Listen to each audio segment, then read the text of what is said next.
מה עשית לפני התקיפה? אתה מגיע למטוס, אני עושה את הטקס שלי, אני עובר פה על כל המכוונים. יש לך קמע? כן, שני דברים, אחד זה הטבעת נישואים, שאותה אני לוקח איתי לכל מקום, אבל בטח ובטח למשימות חשובות. והדבר השני זה נשמע מצחיק, אבל יש לי את הגרביים סוג א' שלי. כן, אתה מרגיש שזה עוזר. אני מרגיש שזה שם אותי להיות על האלף פלוס שלי.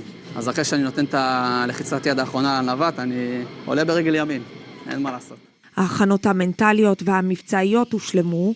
התגובה הישראלית שהגיעה כ3 שבועות לאחר המתקפה של איראן, כללה 140 מטוסי קרב, מטוסי תדלוק ומסוקי חילוץ, שפעלו לאורך 5 שעות נגד 20 מטרות, ב3 גלי הפצצה שונים.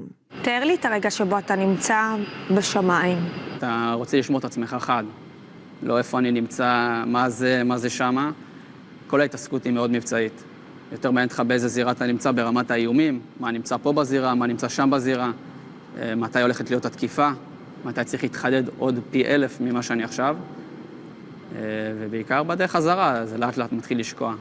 מה היה הפחד הכי גדול?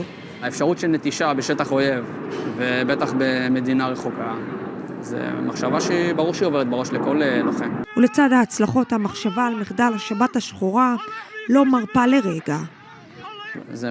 זה מלווה את כולנו, חד משמעית. אחרי כל דבר מוצלח ומטורף שאתה עושה, זה מאוד מהר מחזיר אותך להיות עם רגליים על הקרקע.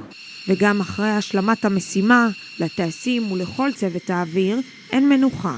עזה, לבנון, תימן, סוריה, עיראק, כך לפי מקורות זרים, וכמובן גם איראן, הירייה קצרה מלהכיל, וכך גם הדמיון.